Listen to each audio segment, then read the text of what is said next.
Imagine voco entrando num cinema, Junho de 1998. O ar-condicionado batendo forte, o tiro de pipaco no ar, e na tela um ator que era dos maiores nomes de Hollywood nos anos 90 olhando nos olhos de cachorro e tendo uma conversa de verdade, não uma conversa qualquer, não monólogo cômico ensaiado, mas uma discussão real, com respostas, com personalidade.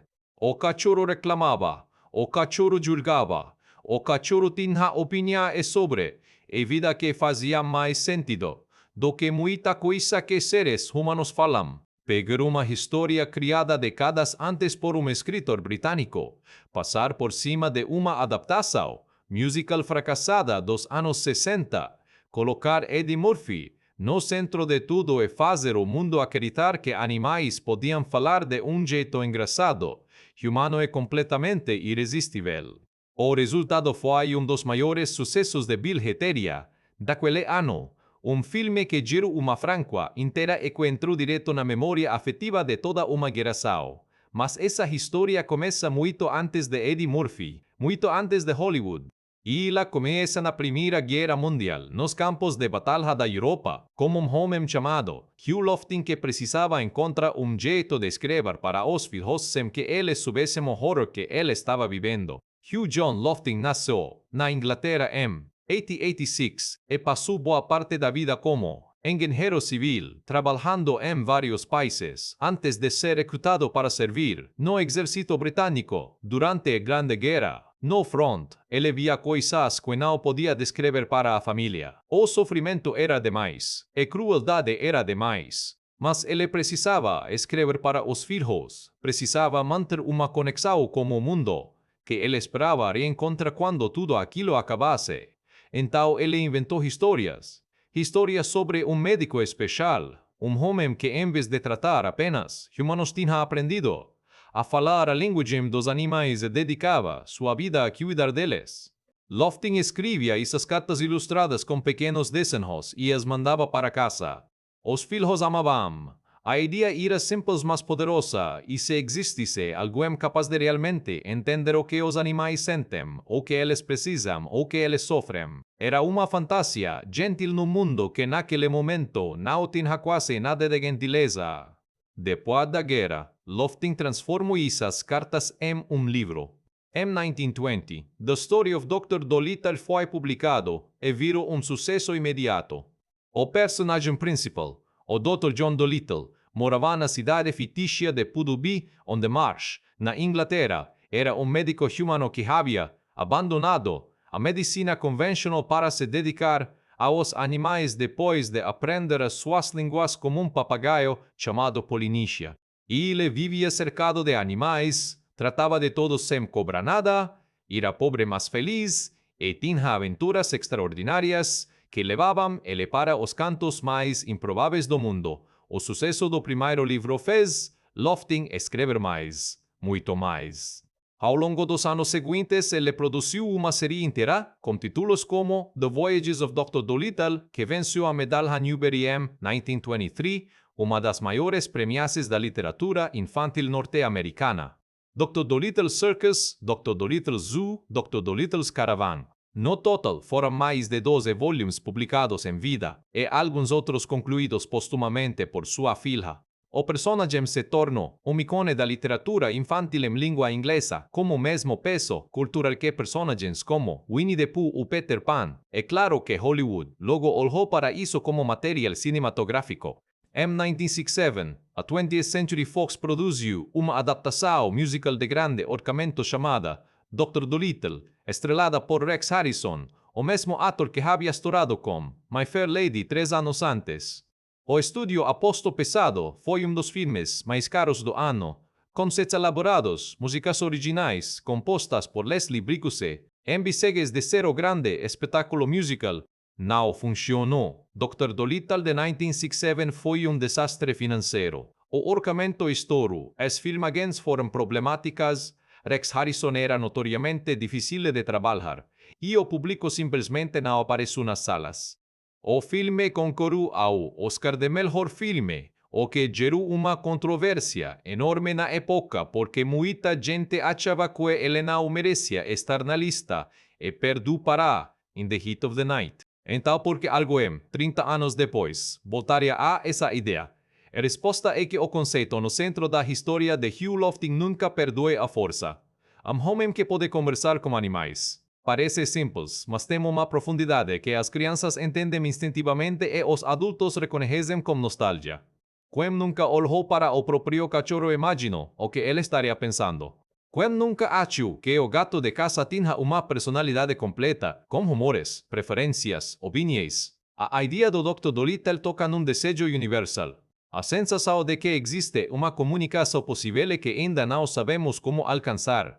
Nos anos 90, esse desejo voltou ao radar de Hollywood numa versão completamente diferente, sem figurinos vitorianos, sem músicas de teatro, sem Rex Harrison. A nova ideia irá pegar essa premissa e colocar-la no mundo contemporâneo, nos Estados Unidos dos anos 90, como protagonista negro e sensibilidade cômica que dominava a comédia americana daquele período. E o nome que apareceu desde o início como a escolha óbvia para esse papel era Eddie Murphy. Eddie Murphy em 1998 era uma figura de status único em Hollywood. Tinha feito Beverly Hills Cop nos anos 80 e transformado a franquia num fenômeno. Tinha feito Coming to America e mostrado que conseguia criar múltiplos personagens com personalidades distintas no mesmo filme. Em 1996, The Nutty Professor havia relançado a carreira dele depois de uma fase de projetos mediocres, e o sucesso daquele filme provou que o público ainda estava com ele, que o afeto era real, que Eddie Murphy como roteiro certo ainda enchia a sala. E a ideia de colocar Eddie Murphy num papel onde ele precisaria reagir a animais falantes, ser o cara serio em meio ao caos cômico, o homem que ouve coisas que ninguém mais ouve e precisa manter a sanidade, enquanto uma fila enorme de bichos com problemas espera atendimento, essa ideia tinha algo de genial. Murphy tinha exatamente o timing cômico necessário.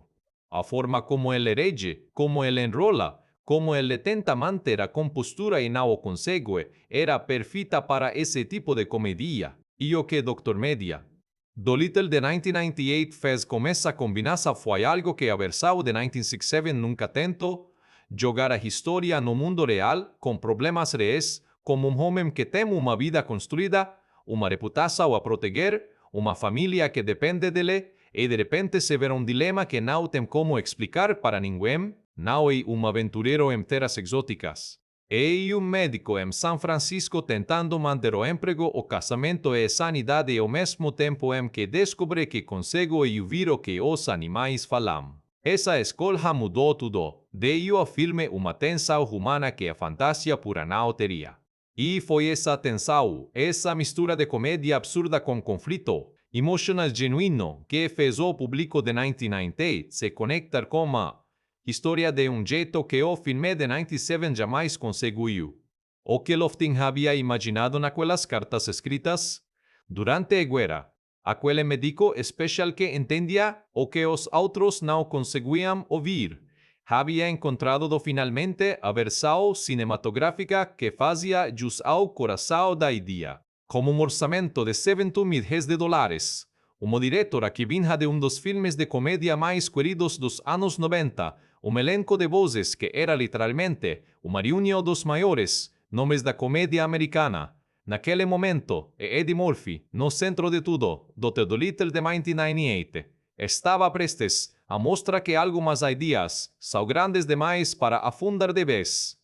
Quando a 20th Century Fox decidiu ressuscitar o nome Dr. Dolittle para uma nova versão nos anos 90, a primeira coisa que precisava ficar clara era o seguinte: esse filme não seria uma adaptação dos livros de Hugh Lofting.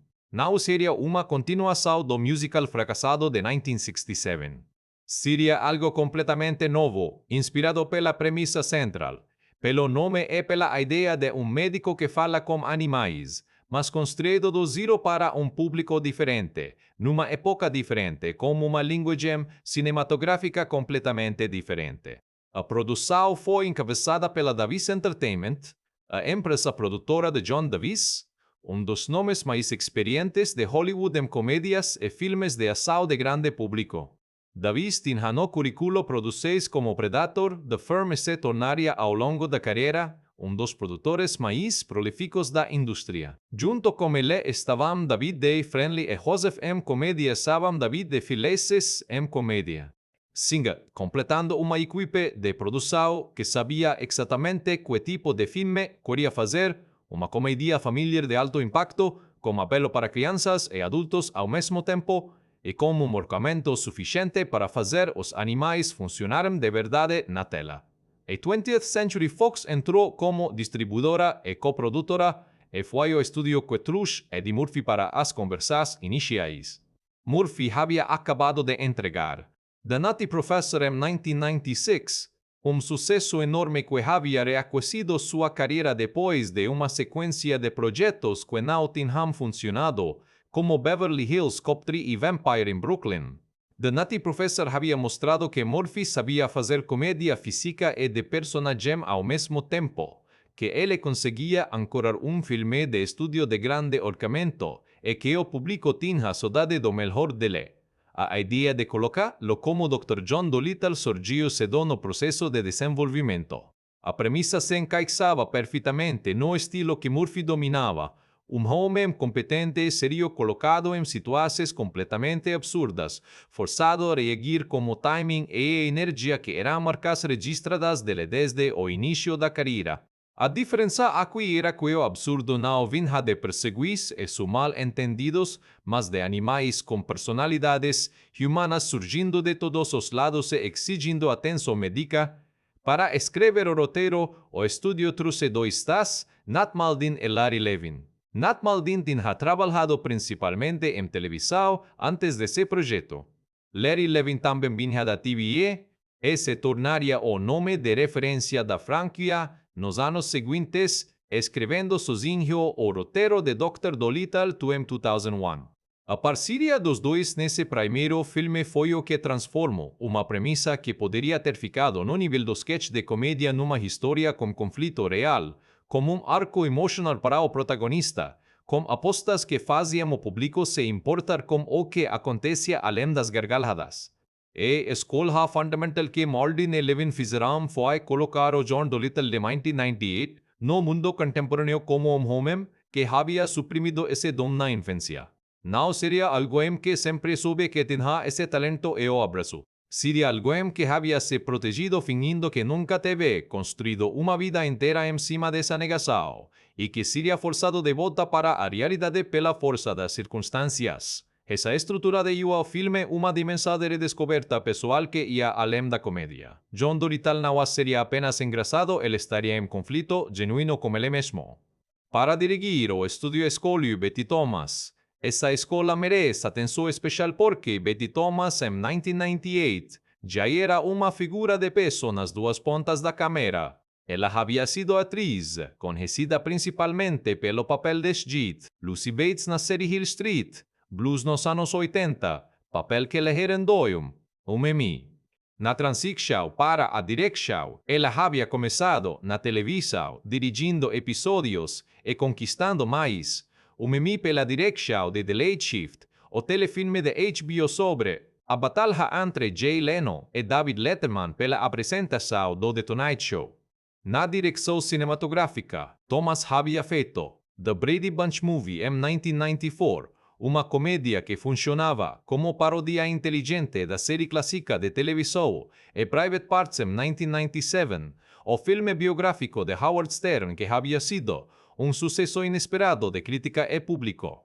Thomas tinha talento especial para encontrar o equilíbrio entre comédia e coração, para deixar os atores improvisarem sem perder o fio da história e para manter o ritmo de uma comédia no ponto certo sem que parecesse mecânico ou calculado. Em uma entrevista anos depois ao Los Angeles Times, Betty Thomas foi direta sobre por que aceitou fazer Dr. Dolittle e ela disse que queria fazer filme extremamente comercial que amava animais, que amava Eddie Murphy e que aquela combinação parecia irresistível. E ela também admitiu que o roteiro não estava particularmente bom quando ela entrou no projeto, que melhorou muito ao longo do processo de desenvolvimento e que o projeto foi o que permitiu ela montar a estrutura de produção que usaria nos filmes seguintes. Não foi um projeto nascido de uma visão artística singular. Foi um projeto construído pragmaticamente, tijolo por tijolo, com decisões práticas sendo tomadas, no caminho. O roteiro foi sendo refinado, os atores foram sendo escalados com cuidado. A tecnologia para fazer os animais falarem foi pesquisada e desenvolvida em paralelo com a escrita. E produção foi montada com a consciência de que os animais seriam o maior desafio logístico do projeto inteiro e que qualquer falha nesse departamento fundaria o filme antes mesmo da história ter chance de se mostrar. A cinematografia ficou a cargo de Russell Boyd, um australiano de enorme prestígio que havia trabalhado em filmes como Gallipoli, de Peter Weir e que trazia uma sofisticação visual para um projeto que poderia facilmente ter ficado como uma estética genérica de comédia de estúdio dos anos 90. Mas vale dizer que Dr. Dolittle de 1998, a trilha sonora que todo mundo lembra now é de Richard Gibbs, e o álbum de músicas originais que a Atlantic Records produziu para o filme, um objeto cultural que acabaria superando o próprio longa em impacto comercial. Mas isso é uma história para mais tarde. As filmagens acontecerão principalmente em Century City, em Los Angeles, não em San Francisco como o filme faz parecer. Essa é uma prática comum em produções de Hollywood. A cidade na tela raramente é a cidade onde as câmeras estavam. O orçamento total de produção foi de $70 mil, um valor significativo para uma comédia, em 1998, que refletia principalmente o custo do trabalho com animais, dos efeitos visuais e dos animatrônicos e do elenco de vozes que o estúdio estava montando. Porque quando se fala em Dr. Dolittle de 1998, não se pode falar apenas de Eddie Murphy. A magia do filme dependia de quem dava voz para cada animal, e o grupo de artistas que o casting reuniu para esse papel era de um nível que raramente se vê num único projeto. Um filme sobre um médico que conversa com animais tão bom quanto os atores que dão vida às pessoas ao redor dele. E Dr. Desas, a casting reuniu para esse PI. Dolittle de 1998 tinha um elenco humano que muitas vezes é esquecido quando se fala do filme, ofuscado pelas vozes dos bichos e pelas riaces de Eddie Murphy, mas cada escola de casting no lado dos personagens de carne e osso foi feita com cuidado, e o resultado foi um conjunto de performances que sustentavam a história nos momentos em que ela precisava de peso emocional de verdade. Eddie Murphy é o centro absoluto de tudo. Su John Dolittle now é um palhaço. É um homem inteligente, controlado, que construiu uma vida profissional e familiar com muito esforço e que agora vê tudo isso ameaçado por algo que ele não consegue controlar. Murphy tinha perfeita clareza sobre o que o personagem precisava ser. Não a versão caricata do médico sem noção, mas um cara real, credível, com quem o público conseguia se identificar antes de rir. Ele sabia que o humor do filme funcionaria melhor se o personagem reagisse ao absurdo, com a lógica de um homem que está genuinamente tentando manter a sanidade. Cada olhar de Murphy para um animal que acaba de falar algo completamente inapropriado é uma obra pequena de timing cômico. Ele não grita, não exagera, não transforma em sketch. Ele reage como uma pessoa real reagiria, e justamente essa contenção que faz graça. Ao lado de Murphy como Dr. Mark Weller, socióio na clínica, estava Oliver Platt. Platt era em 1998 um dos atores coadjuvantes mais confiáveis de Hollywood, reconhecido por trabalhos em Flatliners, The Three Musketeers e Bulworth.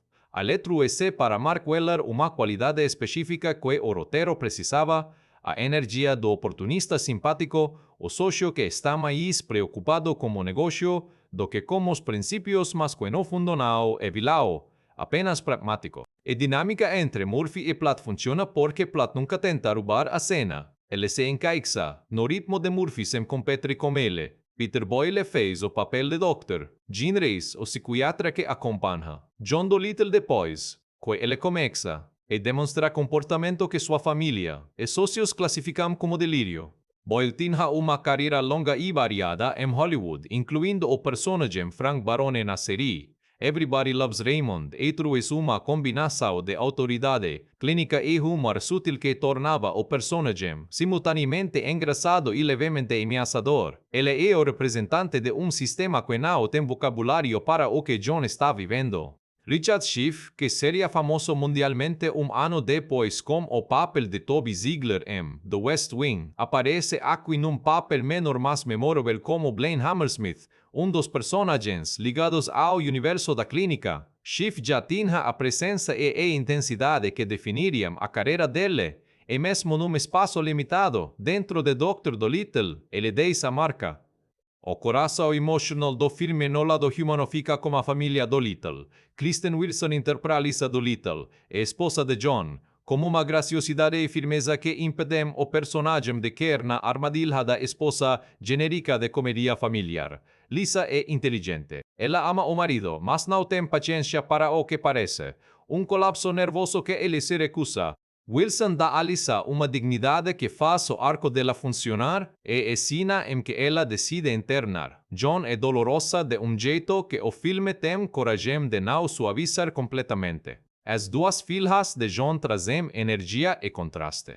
Raven Simonede, que tinha apenas 12 anos e já era conhecida do grande público como Olivia na fase final de The Cosby Show, interpreta Charisse, a filha mais velha. Ela estava na fase de transição entre a infância e adolescência e true para Charisse, e mistura exata de afeto pelo pai e autoconsciência social de uma garota que começa a se preocupar como que os amigos pensam. Raven Simone teria pela frente uma carreira longa e bem-sucedida, e é possível ver nessa performance a confiança na frente das câmeras que a caracterizaria ao longo dos anos seguintes. Maya é a criança que acredita no pai desde o início, que nunca duvida dele, que trata a capacidade dele como algo natural e precioso. Para tinha apenas 9 anos, durante as filmagens se entregou uma performance de uma naturalidade impressionante. Sua cena no final do segundo ato, quando ela defende o pai para a família reunida, é um dos momentos mais genuinamente emocionantes do filme.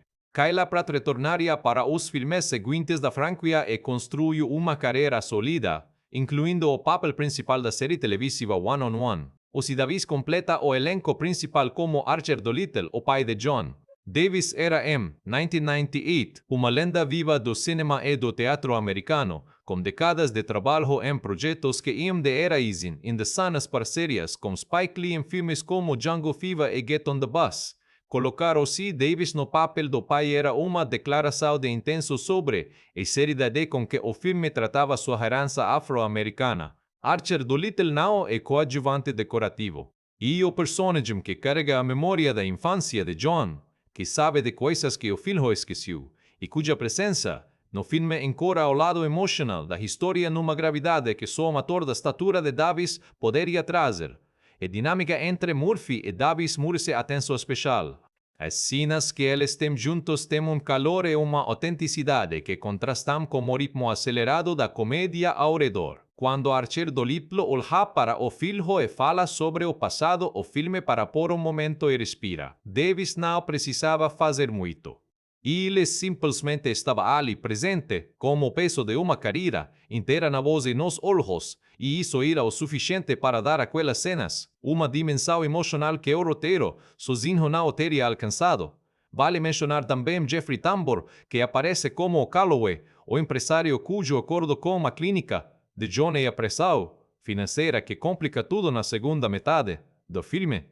Tambor, que mais tarde seria amplamente reconhecido por Arrested Development, é transparente truche para Calloway, a qualidade exata de antagonista conveniente que o roteiro precisava, alguém que representa o sistema e expressões externas sem ser um vilão de verdade, apenas um homem de negócios que quer que tudo funcione dentro do esperado. E havia ainda um rosto familiar para quem prestava atenção nos créditos. O Giamatti aparece em uma participação não acreditada como o dono do carro que John trata no início do filme. Giamatti estava no início de uma carreira que o levaria a ser um dos atores mais respeitados de Hollywood. E naquele momento ainda era o tipo de nome que aparecia em participações pequenas, sem que o grande público reconhecesse. Para quem assiste hoje ao filme sabendo quem ele é, o momento tem uma qualidade curiosa de relíquia do passado. Todo esse elenco humano precisava funcionar como base sólida para que a loucura cômica dos animais pudesse decolar. E funcionou. Porque quando Eddie Murphy olha para Ossie Davis como um misto de amor filial e desespero, Quando Kristen Wilson tenta ser paciente como marido que parece estar perdendo o juízo, quando Kyla Pratt defende o pai com toda a sinceridade uma criança que simplesmente acredita, o filme ganha camadas que vão além da piada, ganha humanidade. E a humanidade que faz o público rir mais fundo, porque ri junto com pessoas que sentem como reis. Se o elenco humano de Dr. Dolittle era sólido, o elenco de vozes era simplesmente extraordinário. Não era um grupo de nomes escolhidos para vender o filme no cartaz. Era uma reunião de artistas que eram, cada um na sua área, referências absolutas da comédia americana naquele momento. Norm Macdonald deu voz a Lucky, o cachorro vagabundo que atropela a vida de John Dolittle e não sai mais. Lucky é o animal central do filme, o que tem mais cenas, o que tem o arco mais desenvolvido, o que funciona quase como parceiro do protagonista numa relação que vai sendo construída ao longo da história. Macdonald era naquele período um dos humoristas mais cultuados dos Estados Unidos, conhecido por seu trabalho no Saturday Night Live, especialmente pelo segmento Weekend Update que ele apresentou de 1994 a 1997 como um estilo deliberadamente anticlimático e subversivo que dividia a opinião fervente de quem entendia o que ele estava fazendo. O que Macdonald trouxe para Luke foi algo que não estava necessariamente no roteiro, uma melancolia cômica de fundo, uma qualidade de cachorro que já viu muita coisa e aprendeu a lidar com o mundo através do humor por necessidade. Luke não é bobo. É sábio à sua maneira, mas uma sabedoria construída nas ruas, no abandono, na sobrevivência. Macdonald entendia isso e usava a voz grave e o timing desfasado para criar um personagem que fazia rir mais, que também tinha peso. A morte de Norm Macdonald em setembro de 2021, de câncer que ele manteve em segredo por anos, foi sentida com enorme tristeza pelos fãs que crescerão com Lucky, e o personagem ganhou uma nova camada de nostalgia depois disso. Albert Brooks do voz Jake, o tigre do circo que se torna o caso clínico mais urgente do segundo ato do filme. Brooks era, em 1998, um dos nomes respeitados da comédia intelectual americana como roteirista, diretor e ator. Filmes como Lost in America e Defending Your Life já eram cult.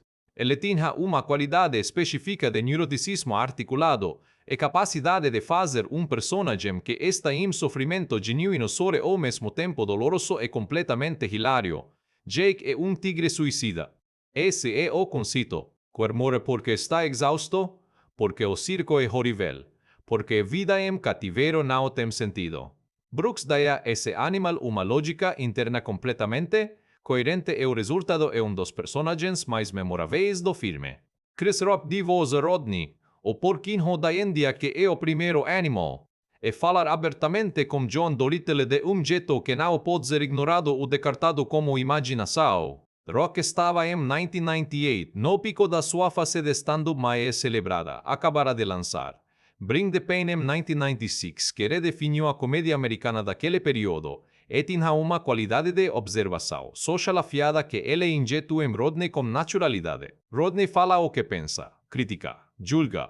Tem opiniões sobre os humanos que são ao mesmo tempo absurdas e perfeitamente lógicas. Rock não precisava de muitos minutos em tela para deixar uma impressão duradoura, e Rodney ficou na memória do público como uma das presenças mais engraçadas do filme. John Leguizamo deu voz a um dos animais coadjuvantes, trazendo sua energia característica de ator que existe entre dois mundos culturais ao mesmo tempo.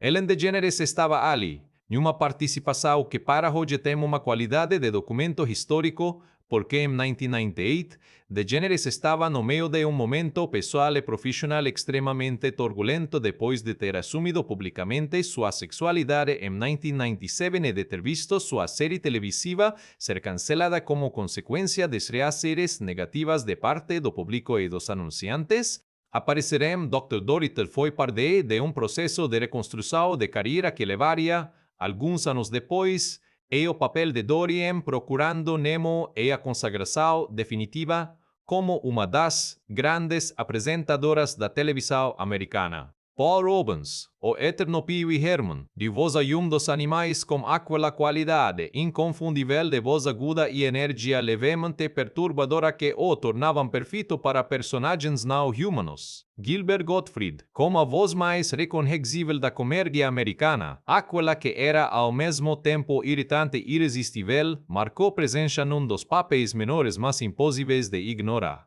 Gary Shandling, o criador e protagonista de The Larry Sanders Show, dos programas de comédia mais aclamados da televisão americana. Nos anos 90, apareceu numa participação que tinha a qualidade autoconsciente que era sua marca registrada. Jenna Elfman, que era na época a protagonista da série televisiva Dharma and Greg, doou-a uma das cadelas, trazendo uma leveza e entusiasmo que combinavam como tipo de personagem feminina que o filme precisava naquele espaço. E Jonathan Lipnicki, que tinha sido o garotinho adorável de Jerry Maguire em 1996, gravou a voz do Tigre Bebê numa escola de casting que tinha charme extra para as crianças na plateia que o reconheciam do filme de Cameron Crowe. O processo de gravação de vozes em Dr. Dolittle seguiu o padrão da indústria de animação, mas com algumas adaptações específicas para o formato do filme. Os atores gravaram em sessões separadas, em estúdios de gravação, sem ver as imagens finais dos animais. A sincronia entre o que as vozes diziam e o movimento dos lábios dos animais na tela seria trabalhada em pós-produção através de uma combinação de animatrônica, puppetry e efeitos visuais digitais. Isso criava desafio particular para os dubladores. Precisavam criar personagens completos apenas com voz, sem o apoio do corpo, sem a possibilidade de trocar energia, com parceiro de cena, confiando totalmente na habilidade de criar presença através do som. O resultado dessa coleção de vozes foi filme que soava como uma festa. Cada cena com animais tinha a possibilidade de uma surpresa, de uma voz que o espectador reconhecia e que adicionava uma camada de prazer ao que estava acontecendo. O cinema de 1998 que assistia, Dr. Dolittle não ficava apenas assistindo aos animais falarem.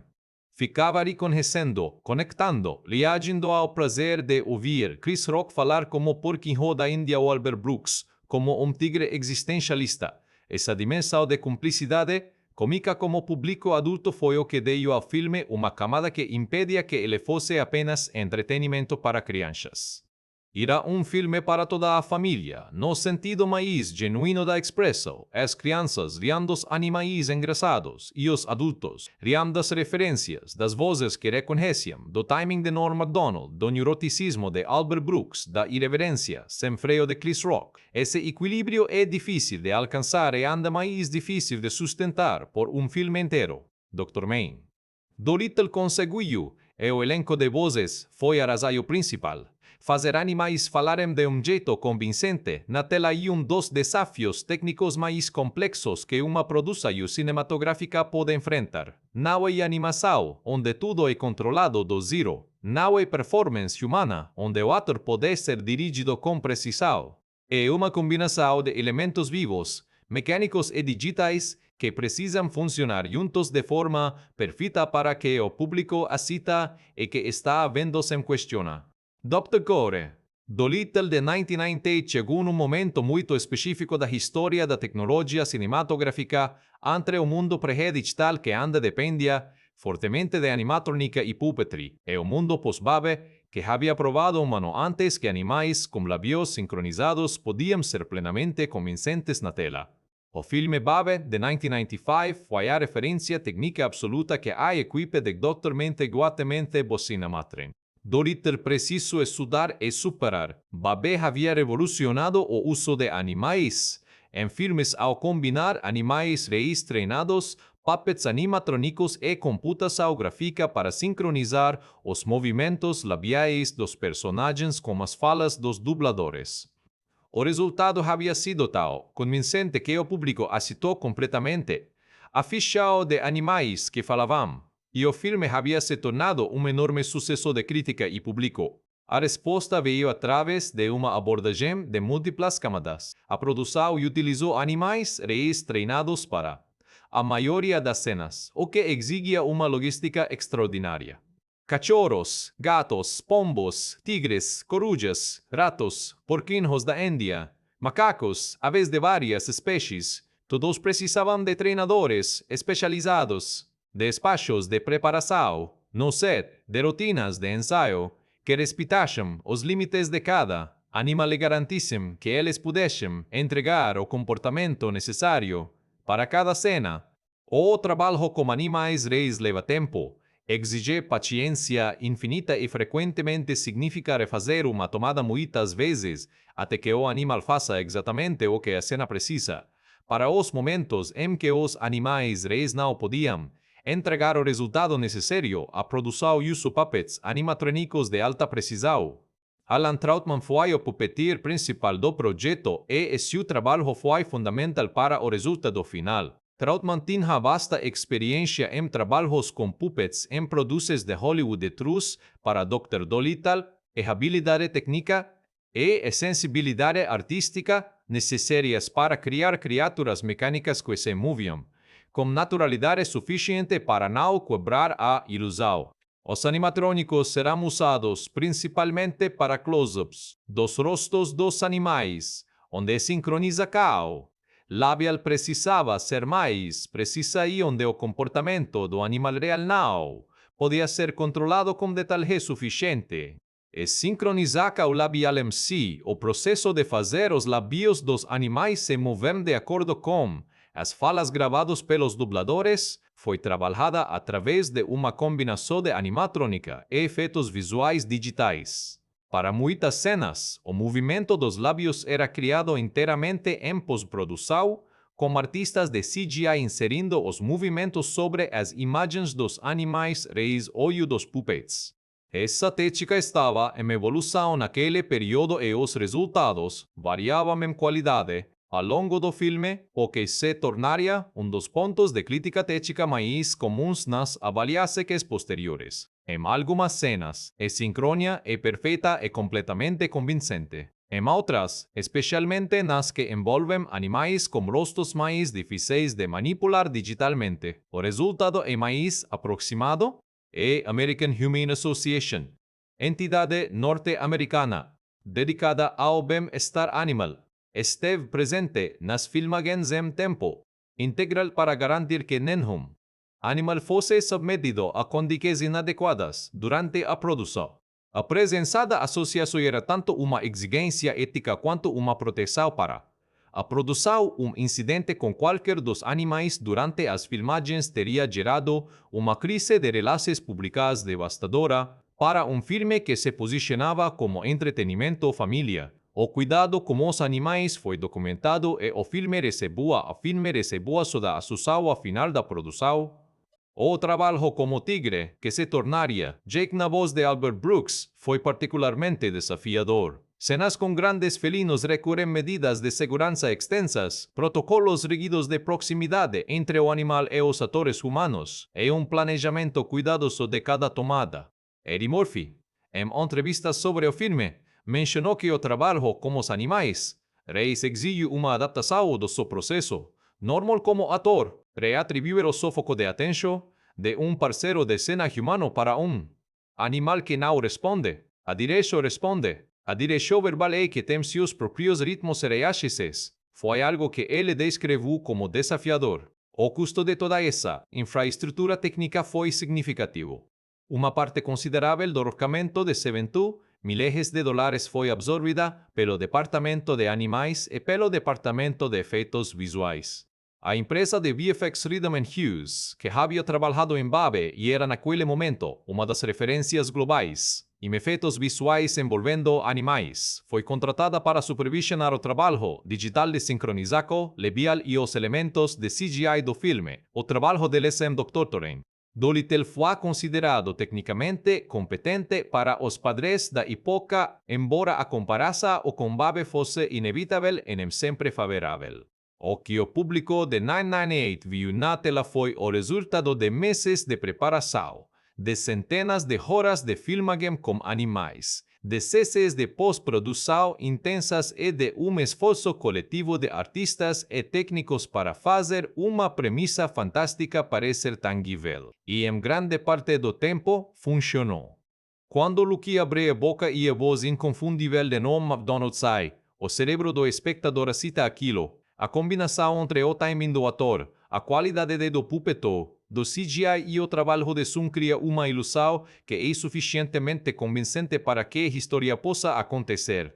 Havia também uma inteligência de roteiro nessa escolha.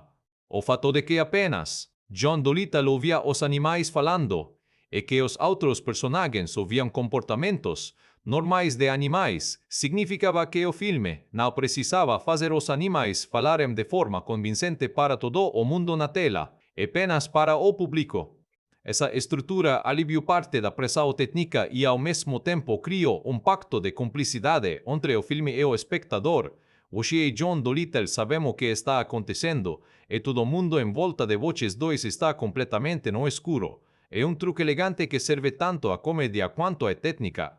E foi executado como uma competência que o público de junho de 1998 reconheceu como Space, aparecendo nas salas de cinema em números que surpreenderão até os mais otimistas dentro da 20th Century Fox.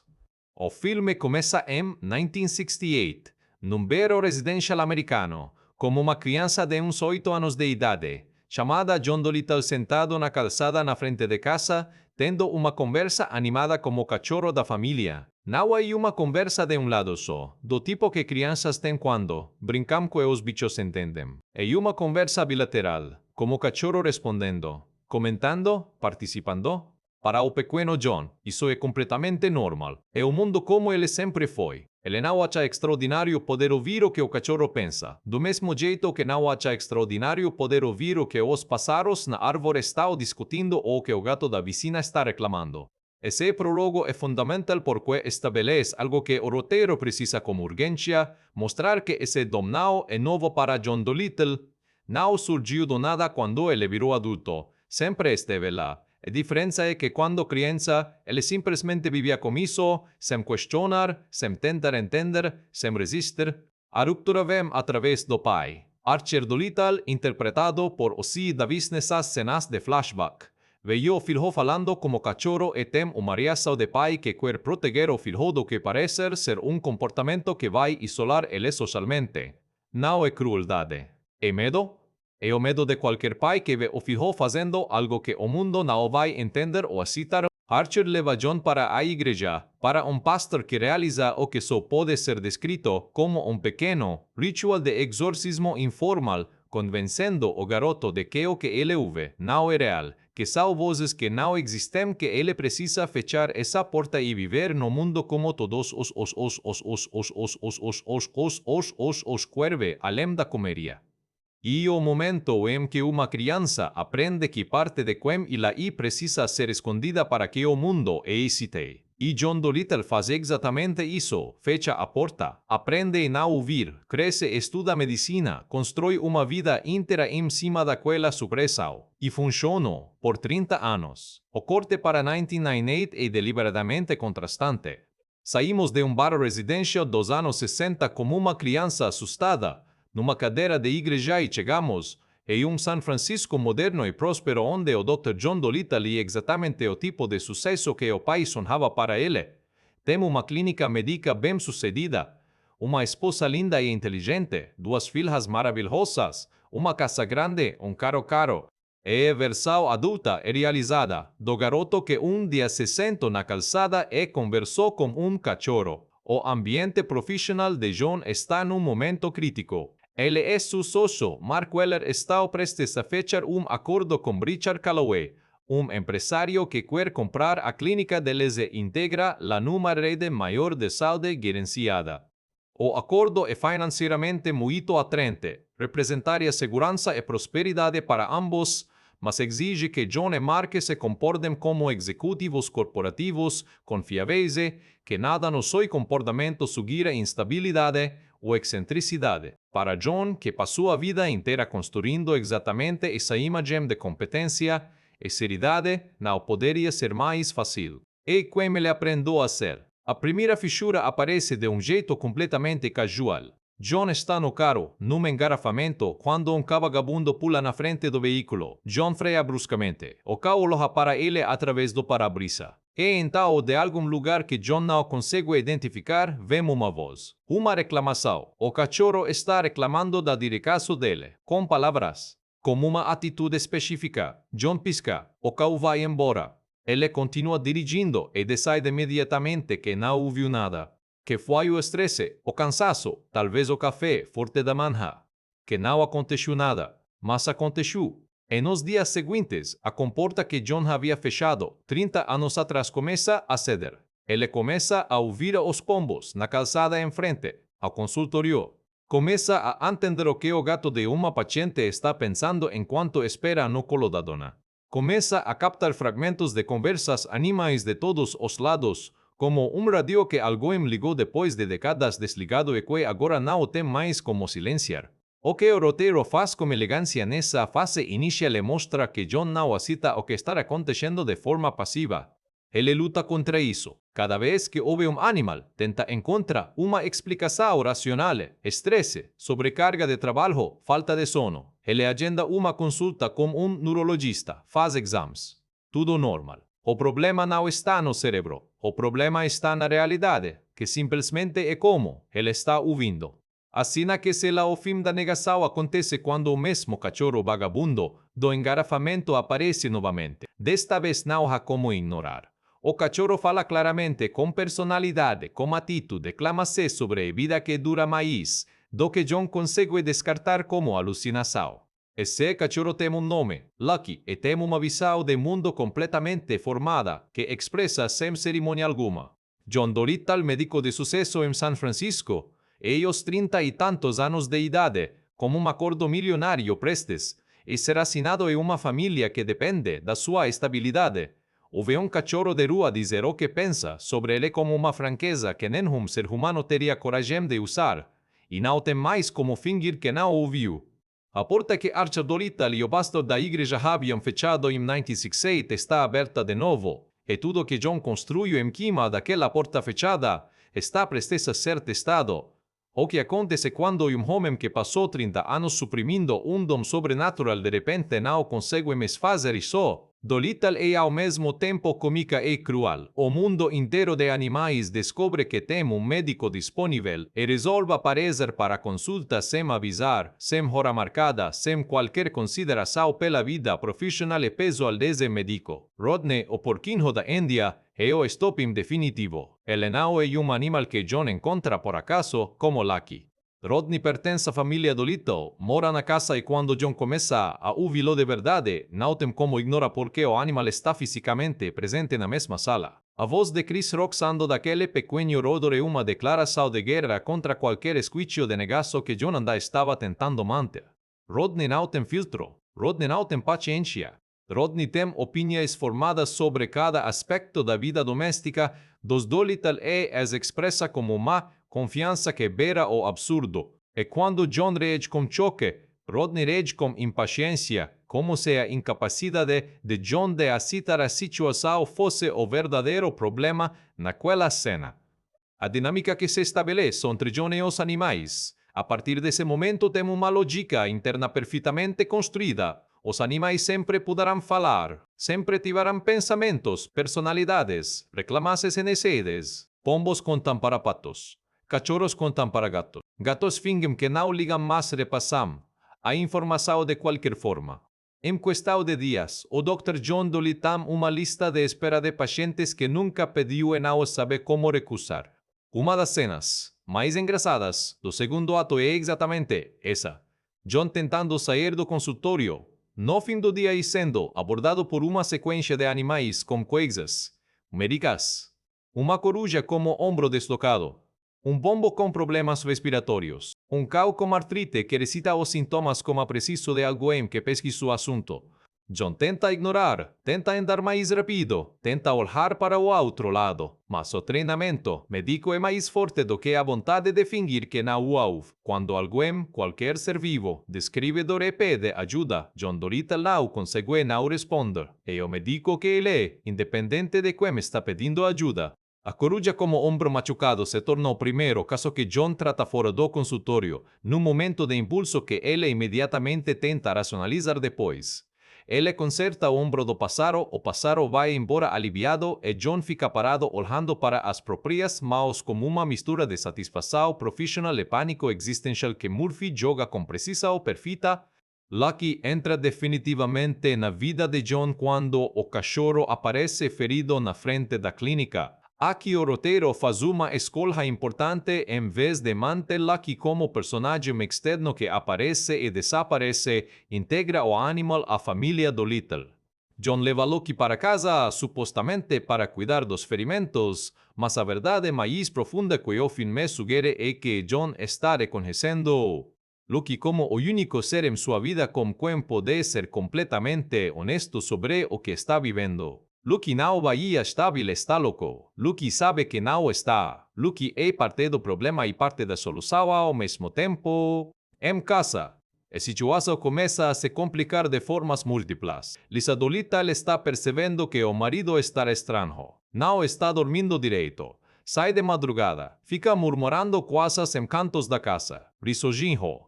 O comportamento observado de fora, sem o contexto de saber que ele está tendo conversas com animais, é genuinamente preocupante.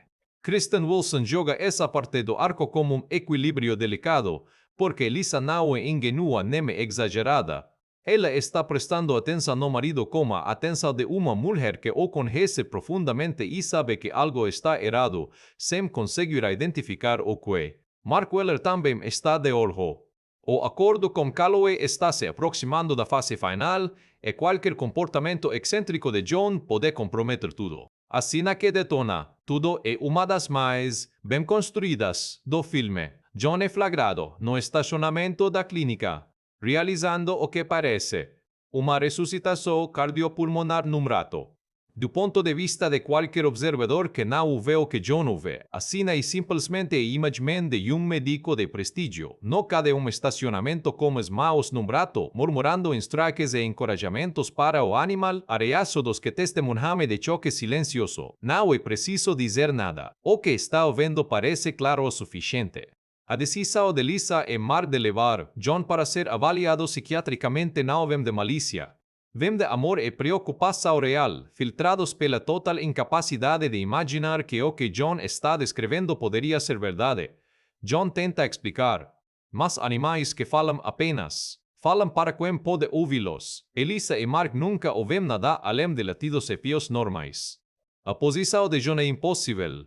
A verdade é que ele tem para oferecer exatamente o tipo de coisa que, dita em voz alta para as pessoas erradas, confirma o diagnóstico que ele está tentando refutar.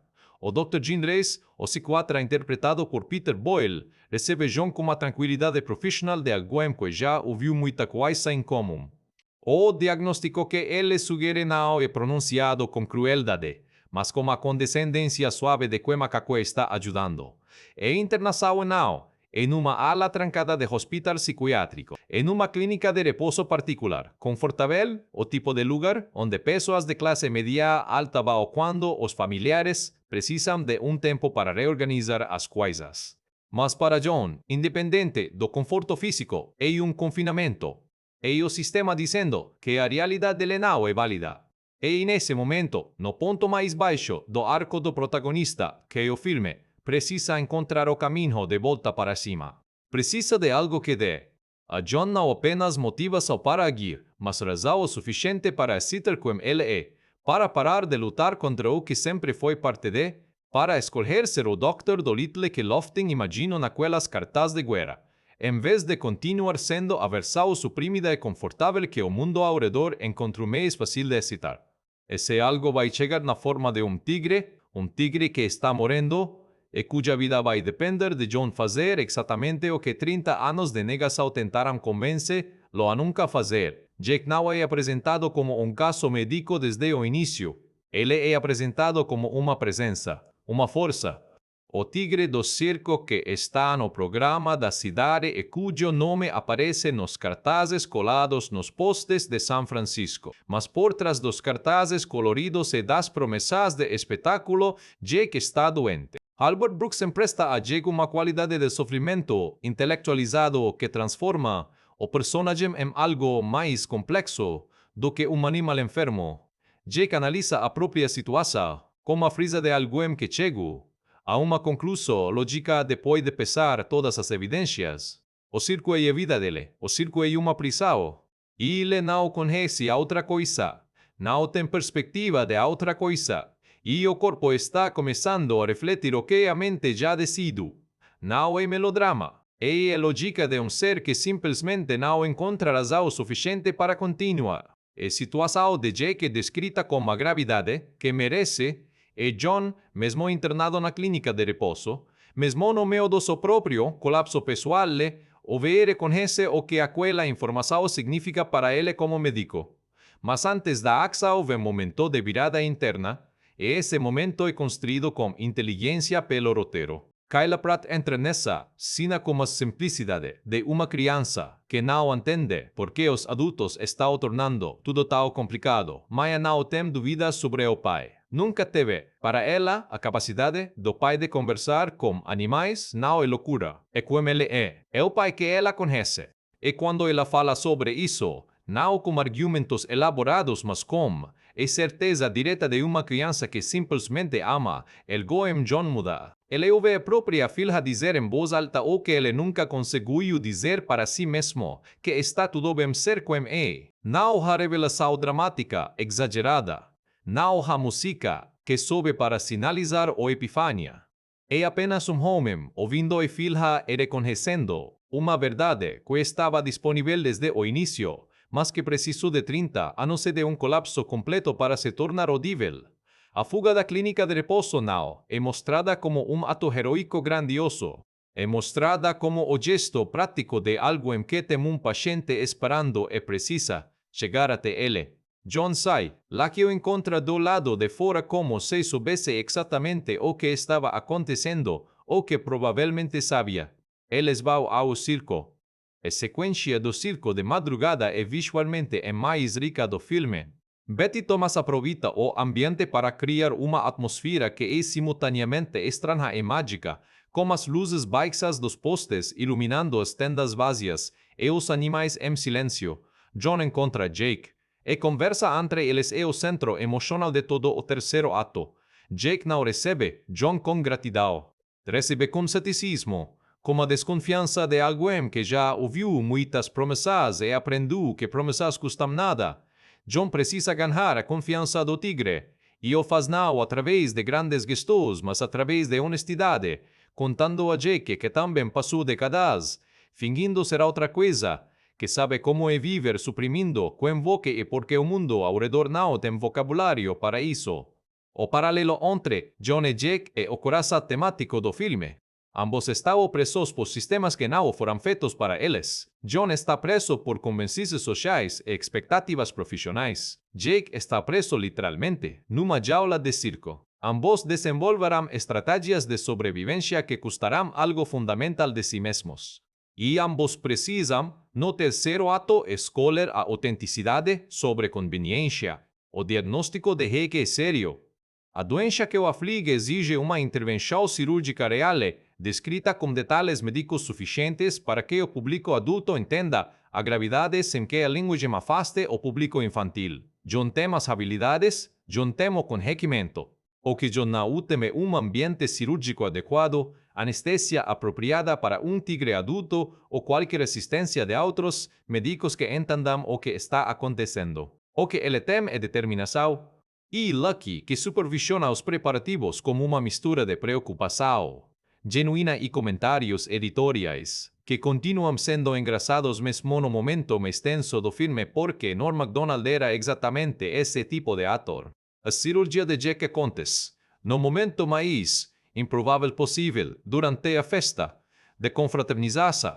Ele para Jake enquanto a festa acontece do outro lado da parede e quando Calloway e os convidados descobrem o que está acontecendo, a reação inicial de escândalo começa e se transforma em fascínio enquanto assistema cirurgião trabalhar em condições impossíveis. Jake sobrevive. A cena em que o tigre abre os olhos depois da cirurgia e olha para John tem silêncio que o filme respeita sem estragar com música excessiva ou diálogo desnecessário. É um olhar entre dois seres que se entenderam de uma forma que nenhum dos dois jamais tinha tido com alguém antes. Jake vai embora do circo depois de recuperar, libertado pelo dono após a pressão pública que o açougueiro. Para onde vai tigre solto nos Estados Unidos e uma pergunta que o firme decide sabiamente não responder com realismo. John recusa o acordo com Calloway. Não com raiva, não com discurso grandioso, mas com a clareza tranquila de alguém que sabe que o preço daquele acordo ser de si mesmo. Mark Weller cita a decisão depois de momento de resistência, porque no fundo sempre soube que John era o coração da clínica, e que se o negócio era só negócio. Lisa entende. Não de imediato, não sem conversa, não sem o processo de uma mulher inteligente reorganizando tudo que pensava que sabia sobre o marido, mas entende.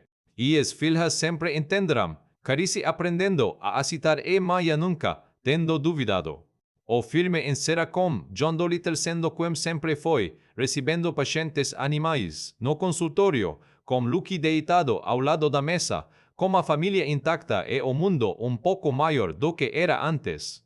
Não é final que resolve todos os problemas práticos que a situação levantou, mas é final verdadeiro que respeita o arco do personagem, entrega a sensação de que esse homem finalmente encontrou o lugar onde pertence. Existe fenômeno curioso na história do cinema comercial americano dos 90 em que o álbum de trilha sonora de filme supera o próprio em longevidade e em relevidade e em relevância histórica. Aconteceu com alguns projetos daquela era de maneira pontual, mas raramente com a clareza e a dimensão que aconteceu com Dr. Dolittle. O filme era bom, era engraçado.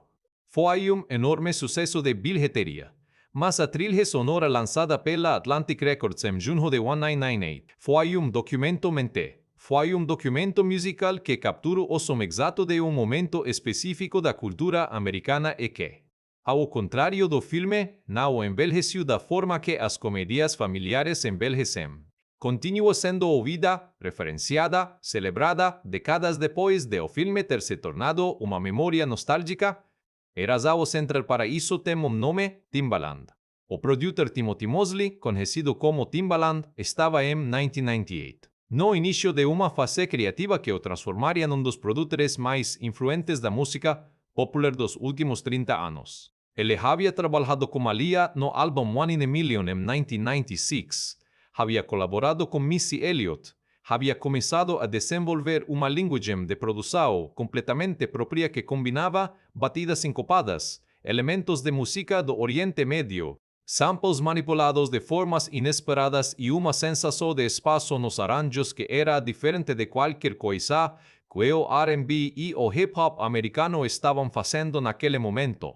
A música que Timbaland produziu para o álbum de Dr. Dolittle foi Are You That? Somebody cantada por Aaliyah. E essa música é, sem exagero, uma das produções mais importantes da música popular americana dos anos 90. A batida que Timbaland construiu para essa faixa era como nada que havia existido antes. O loop de coro de bebê que percorre toda a música, os graves que pulsam como uma irregularidade calculada, esposas que criam tensão antes de cada drop, e forma como a voz de Aaliyah flutua sobre tudo isso com uma leveza que contrastava com a intensidade da produção. Era tecnicamente usado e ao mesmo tempo completamente acessível o tipo de música que se entendia instantaneamente mas que ficava mais interessante a cada vez que se ouvia com mais atenção. Are You That Somebody chegou ao número 3 na Billboard Hot 100 e se tornou dos maiores hits do verão americano de 1998. Recebeu uma indicação ao Grammy de Melhor Performance de R&B Feminina, confirmando que a indústria reconhecia o que qualquer pessoa com ouvidos já sabia. Para Aaliyah, a música foi marco na carreira, momento em que a combinação entre artista e o produtor atingiu pico criativo que definiria o tipo de música que ela faria nos anos seguintes até a sua trágica morte num acidente de avião em agosto de 2001. Para Timbaland, foi a confirmação pública de que a linguagem que ele estava desenvolvendo era revolucionária. Mas o álbum de Dr. Creativo que a linguagem, Dolittle não era apenas Aaliyah. Era uma reunião do R&B e do hip-hop mais relevante daquele momento, com uma curadoria que refletia o estado da música negra americana no verão de 1998 com uma precisão quase documental. Master P, que estava naquele período no pico absoluto da sua influência como No Limits, Records dominava as paradas como um volume de lançamentos que era fenomenal, aparecia no álbum trazendo o som de Nova Orleans que havia conquistado o país. Nas da collab de hip hop que o álbum reunia, havia nomes que representavam geografias e estilos diferentes, criando uma colcha de referências que funcionava como um mapa do rap americano naquele verão específico. O resultado comercial do álbum foi extraordinário. Estrou no número 4 da Billboard 200, o que para um álbum de trilha sonora de comédia familiar era um desempenho excepcional. Ficou nas paradas por semanas. Foi certificado duplo, platina pela RIAA, representando mais de 2.000 reis de cópias vendidas, apenas nos Estados Unidos. Números que, para contextualizar, muitos artistas solo nunca alcançam em toda a carreira. A relação entre o álbum e o filme foi de coexistência mais do que de integração. As músicas não apareciam de forma dominante dentro da narrativa do filme, não eram usadas como trilha interna que pontuava as cenas emocionais o que os personagens ouviam dentro da história. Eram músicas do mundo, do universo ao redor do filme que Atlantic Records embalou num produto cultural próprio usando o filme como plataforma de lançamento. Era uma estratégia que a indústria musical havia refinado ao longo dos anos 90 e que com Dr. Dolittle funcionou de forma particularmente eficiente. Havia uma inteligência nessa separação. O filme era para toda a família, para crianças de 6 anos e para os pais que os acompanhavam. O álbum era para o público de R&B e hip-hop, que tinha entre 15 e 35 anos e que comprava música ativamente. Eram mercados com sobreposição mas não idênticos. E a 20th Century Fox e a Atlantic Records souberam trabalhar nos dois simultaneamente sem que um comprometesse o outro. O legado musical de Dr. Dolittle é, em muitos aspectos, mais vivo do que o legado cinematográfico. Are You Dead? Somebody continua aparecendo em playlists, em filmes e séries que evocam os anos 90, em compilagens de R&B clássico. Quando jovens produtores de hoje falam sobre as influências que moldaram a música que fazem, Timbaland aparece consistentemente na lista e Are You That? Somebody é frequentemente citada como uma das músicas que demonstra por que existe uma poesia acidental nisso tudo. Um filme sobre um médico que consegue ouvir o que outros não conseguem acabou sendo o veículo de lançamento de uma música que mudou o que a produção, música seria capaz de ouvir nos anos seguintes.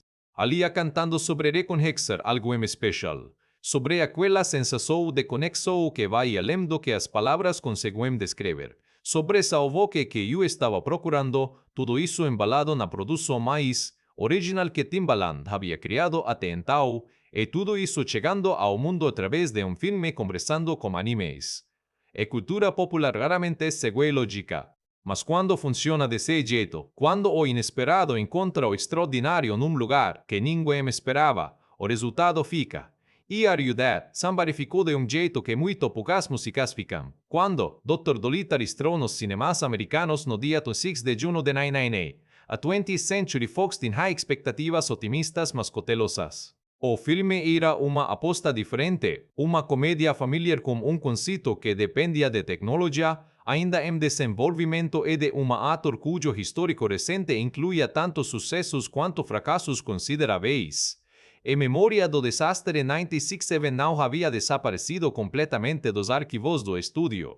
Havia uma consciência de que o nome Dr. Dolittle carregava um histórico complicado, e que o público precisaria ser conquistado em vez de assumido. O público apareceu.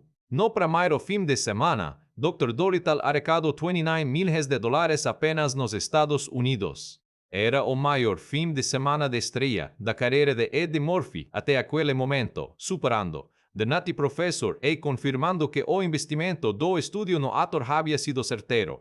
O número era suficientemente impressionante para garantir que o filme dominaria as conversas do verão americano nas semanas seguintes e evoca A boca positivo das famílias que encheram as salas naquele primeiro fim de semana sustentou o desempenho nas semanas subsequentes com uma consistência que os executivos do estúdio observavam com satisfação crescente. A trajetória doméstica do filme foi de queda gradual mais sustentada. O padrão ideal para uma comédia familiar que funciona, bem com múltiplas demografias. Crianças que viram o filme voltavam querendo ver de novo. Pais que tinham ido por obrigação saiam satisfeitos. Adolescentes que reconheciam as vozes de Chris Rock e Norm Macdonald tinham suas próprias razões para recomendar.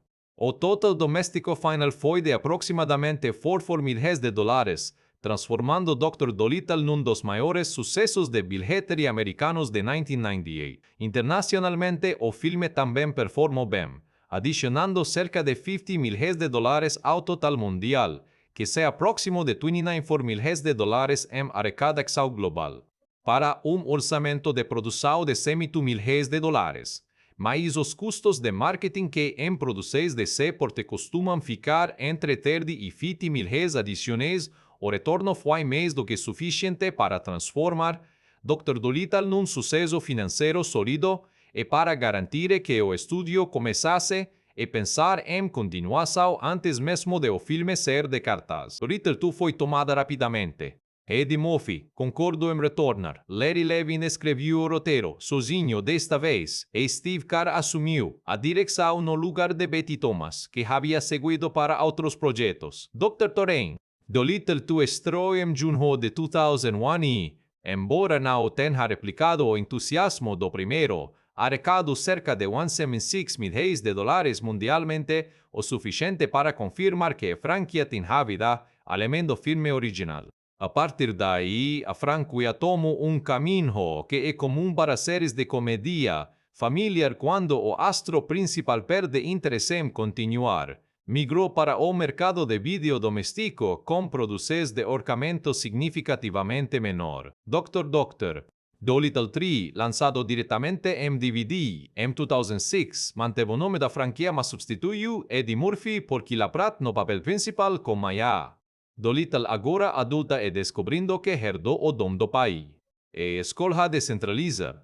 A continuação em Kyla Pratt foi inteligente porque havia uma conexão emocional genuína entre o personagem dela e o público do primeiro filme, e porque Pratt tinha a presença necessária para sustentar um projeto próprio. Os filmes seguintes, Dr. Dolittle, Tale to the Chief em 2008 e Dr. Rima con Exagium, Dolittle, $1 Million Moods em 2009, continuaram com Kyla Pratt e foram produzidos como orçamentos ainda mais modestos para o mercado de home video, mantendo a franquia viva comercialmente mas num nível de visibilidade muito menor do que os filmes teatrais.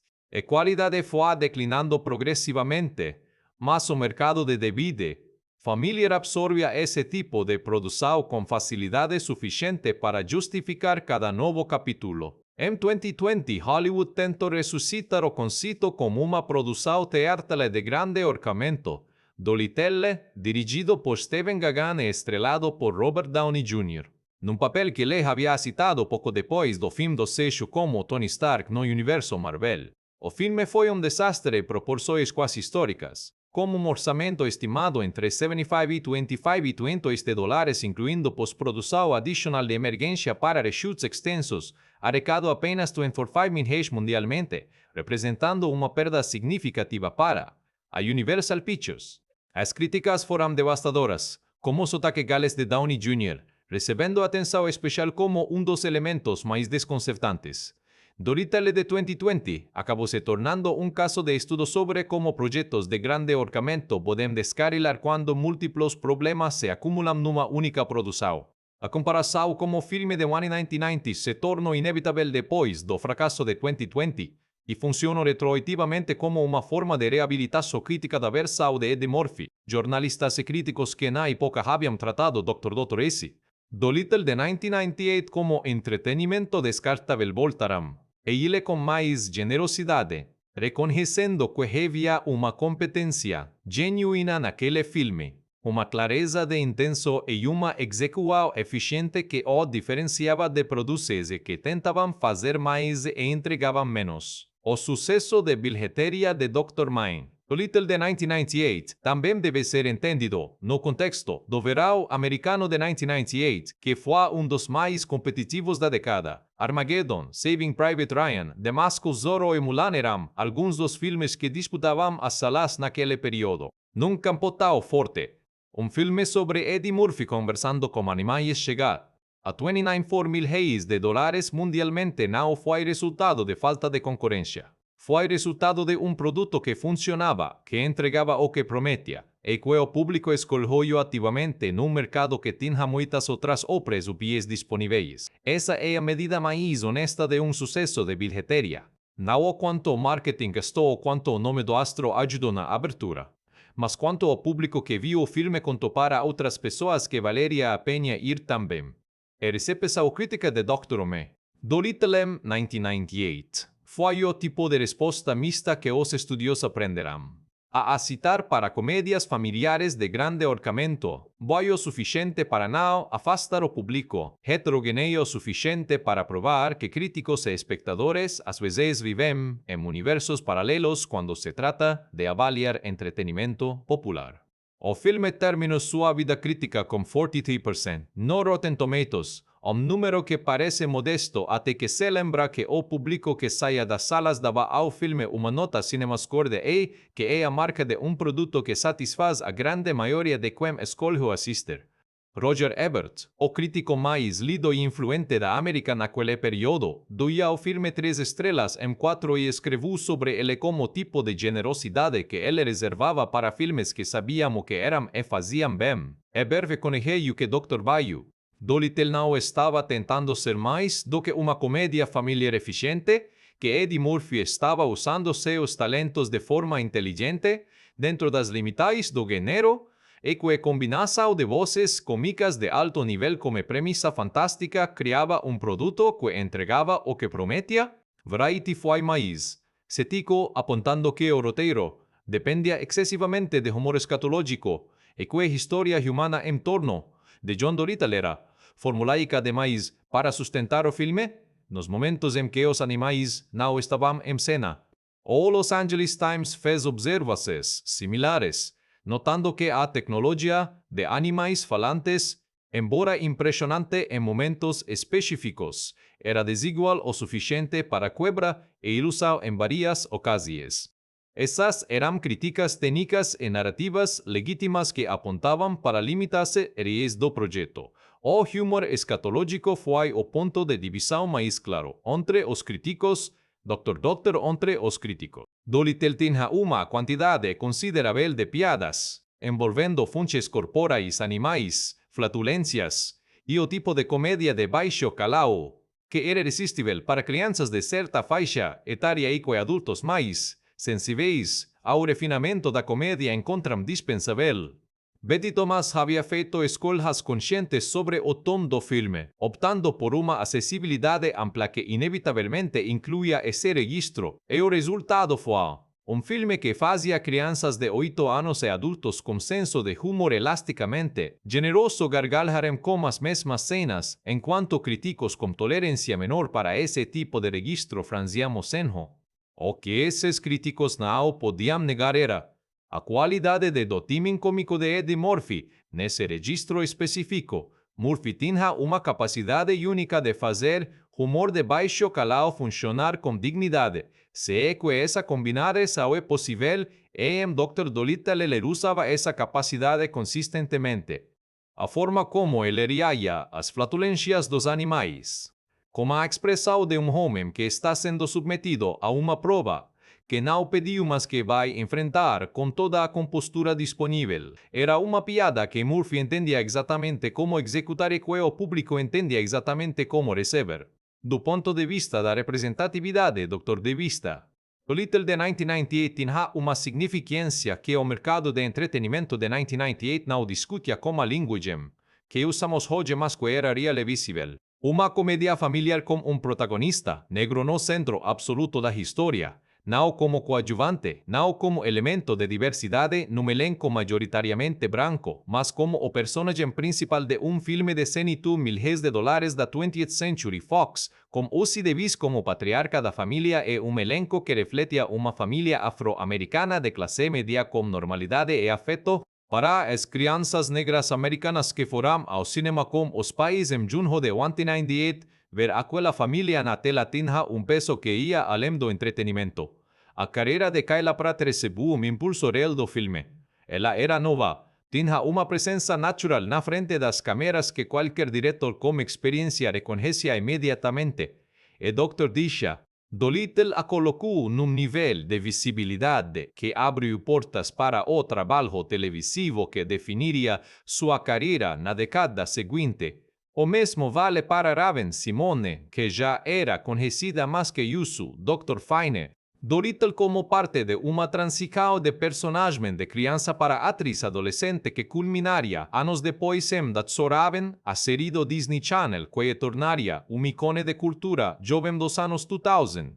A participação não acreditada de Paul Giamatti merece uma nota separada porque tem aquela qualidade específica de tesouro escondido que entusiastas de cinema adoram descobrir. Giamatti está ali, completamente funcional na pequena, sin aquetem, sem que nada na sua performance sugira que ele estava pensando em mais do que fazer trabalho honesto num papel pequeno. Assistir hoje aquela cena sabendo como Giamatti se tornaria, como os Oscars e as índices e reputação de dos grandes atores da sua geração, tem prazer nostálgico que é parte do charme dos filmes que envelhecem bem. O filme como cápsula do tempo dos anos 90 é dos aspectos que a crítica contemporânea mais aprecia quando revisita Dr. Dolittle.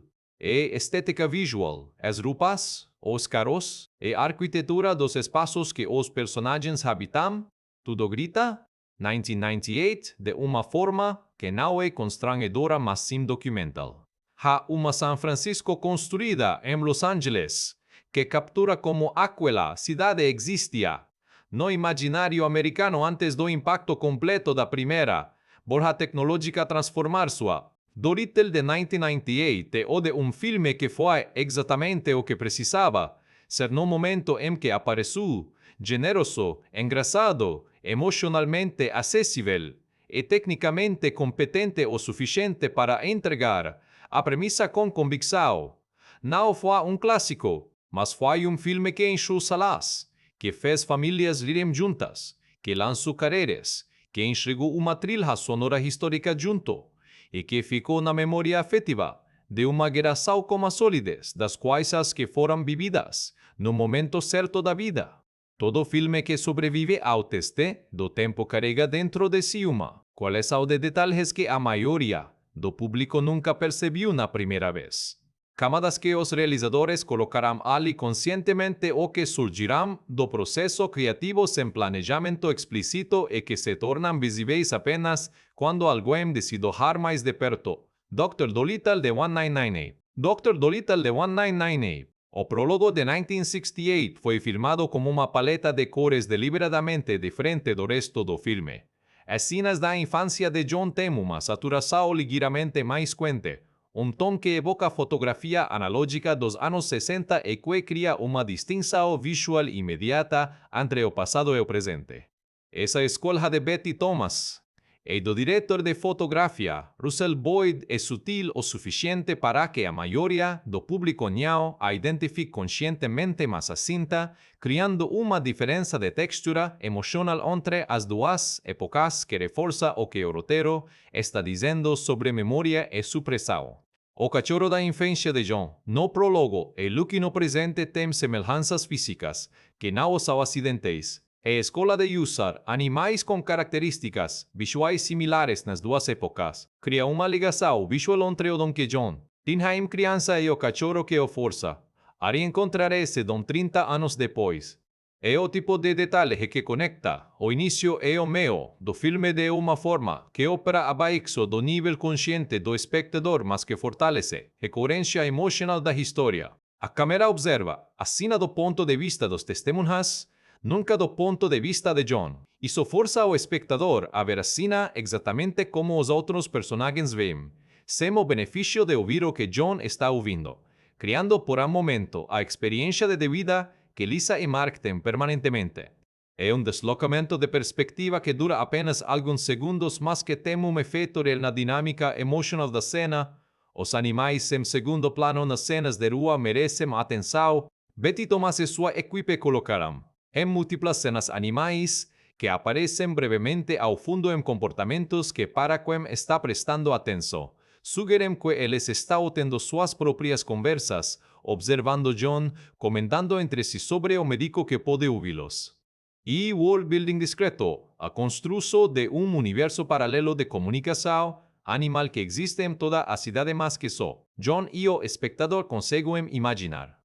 Jonathan Lipnicki gravando a voz do tigre bebê é um detalhe de casting que tem um charme específico para quem cresceu assistindo Jerry Maguire, o filme de 1996 em que Lipnicki havia sido a criança mais adorável de toda Hollywood com seu personagem Ray Boyd. Colocar aquela voz, reconhecida e associada à inocência infantil, num filhote de tigre era uma escolha que funcionava em múltiplos níveis ao mesmo tempo. Em 2006, um videogame baseado no universo de Dr. Dolittle foi lançado para PlayStation 2, intitulado simplesmente Dr. Dolittle.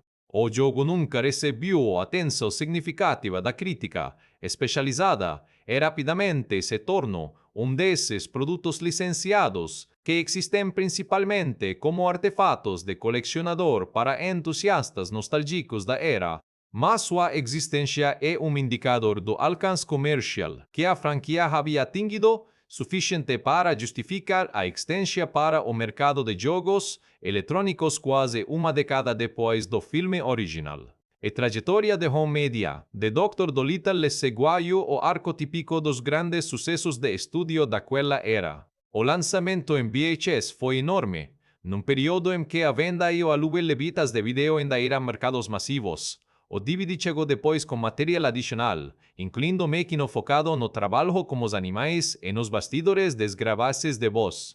O Blu-ray chegou anos depois, e o filme está disponível nas principais plataformas de streaming, encontrando novas graças de espectadores que chegam a ele através de algoritmos de recomendação, ou através dos pais que querem compartilhar algo que fez parte da própria infância deles. Essa transmissão deles o legado mais concreto de Dr. Dolittle. O filme de 1998 está agora na fase em que as crianças que tinham 8 ou 10 anos quando eles trotem seus próprios filhos em idade de assistir pela primeira vez. O ciclo de afeto que começa quando uma criança ri com Lucky e Jake e Rodney e depois passa anos com essa memória guardada até o momento em que pode compartilhá-la com alguém que ama. Esse ciclo é o que mantém filmes vivos muito além do que as críticas ou os números de bilheteria poderiam prever. E no centro de tudo está a ideia de Hugh Lofting, aquele engenheiro britânico que escrevia cartas ilustradas para os filhos durante a Primeira Guerra Mundial porque não conseguia descrever o horror que estava vivendo, mas precisava manter conexão com o amor. A ideia de um homem que consegue ouvir o que os outros não ouvem, que entende o que os outros não entendem, que cuida de quem o mundo ignora porque não sabe como ouvir. Essa ideia atravessou um século.